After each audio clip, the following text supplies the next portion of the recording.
Hello, guys from America, Canada, Jamaica, Germany, United Arab Emirates, Kenya, Nigeria, and any other part of the world, guys. Welcome and welcome, good guys. Welcome back to the YouTube channel. This is the pioneering YouTube channel, and I am underscore priceless, guys. My wonderful people, thank you, guys. Guys, in our yesterday, I shot a video, bringing us up to speed with the advancement and latest development in our studio. And guys, today's video is about the studio again, and the studio cannot wait to welcome I am Marwa. Guys, we're gonna interview I am Marwa in this studio. Even though, as I've been telling us, I have two things for Marwa. It is this studio, interviewing him is not part of the plan. As I told us, what we have for Marwa is secret agenda. Two things, secret agenda. So this interview at the studio is just normal something. If he comes, we're gonna interview Marwa. Not only Marwa, even Wadamaya, anybody. So far you are you are an African content creator, leaders of thought, political leaders, economic leaders, entrepreneurs, excelling and giving value, adding value to your immediate community and mankind or humanity, guys. The studio will be welcoming you. Yes, guys, it is a studio that today I really want to let us know that it will be welcoming the boss himself. I am Marwa. We cannot wait to receive him in Nigeria. We cannot wait to interview him in that very studio, guys. It is based on that. I just want to give us a snippet of what it means. And the first person that has appeared in the studio, even though it has not been launched and it is not yet fully ready or prepared, but we had to bring the guy on board, who is my very good friend, Ovo Otarigo. Ovo Otarigo is a guy, he hails from Wari in Delta State. He has been a thought leader, a youth voice. We've been together in the developmental space, community engagement, youth empowerment, and many other things. So I deemed it fit to call him to have. We wanted to have his take and perspective about democracy as Nigeria commemorates tomorrow, which is 12 June. Nigeria commemorates Day of Democracy Day, as we call it. So we need someone that will put him on the television, and I thought it wise, why not give my friend, my brother Ovo a platform, because Ovo, just Google Ovo. Ovo is OVO Otarigo, OTARIGHO. Yes, guys. If you've been following me for a long time, since last year, September, I posted something regarding some active citizen boot camp. Check my old videos, the first videos on this YouTube channel. Check them, guys. You'll see Ovo. He's the guy. He's the person that the brainchild behind it.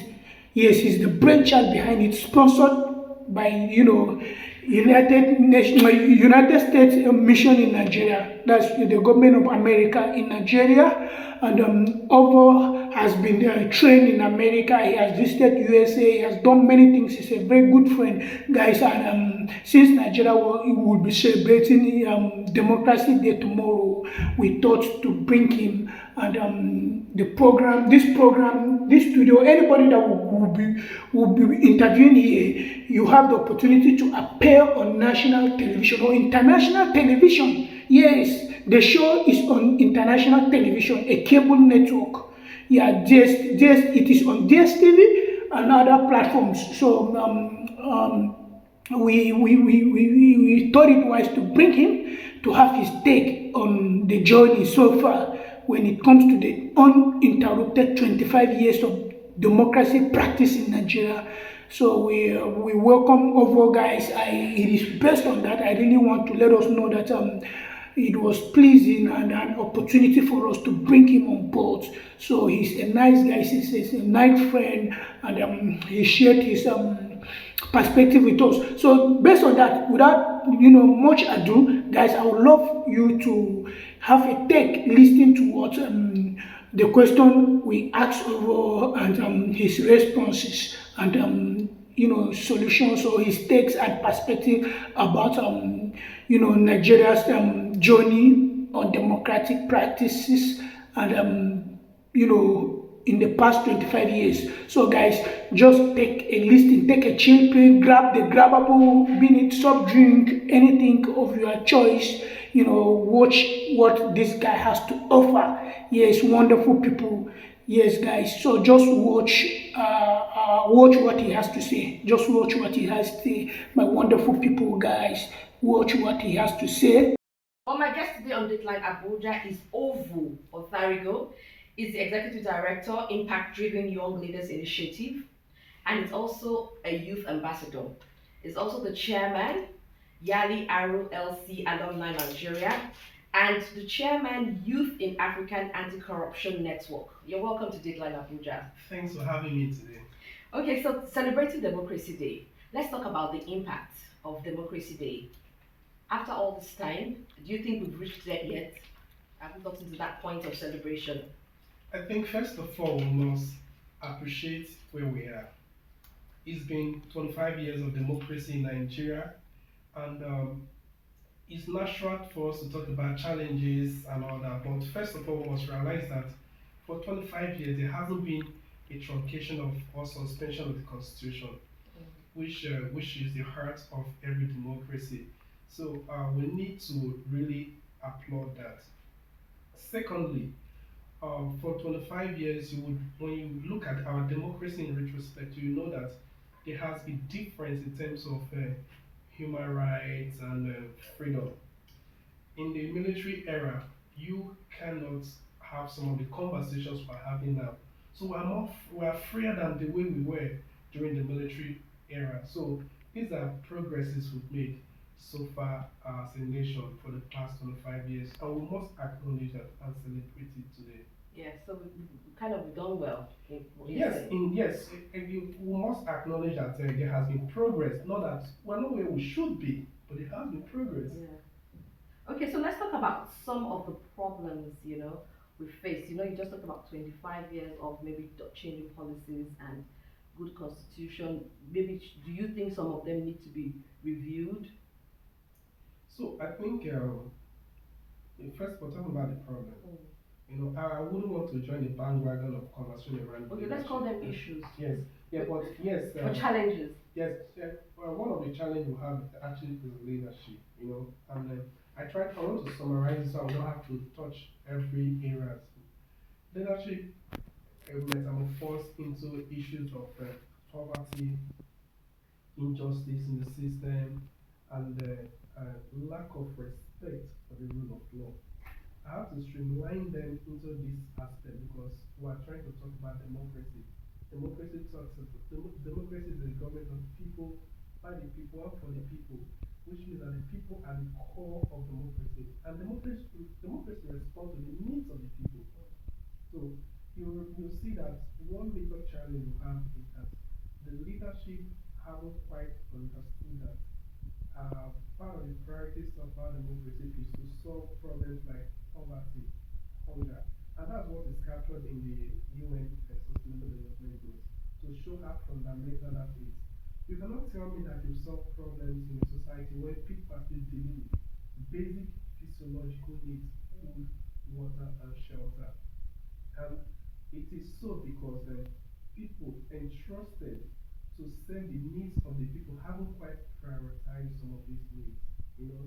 Or not to cast much blames on our leaders, but the truth is, if we do what is necessary, the number of out of school children will be reduced. The number of people who go to bed hungry will be reduced.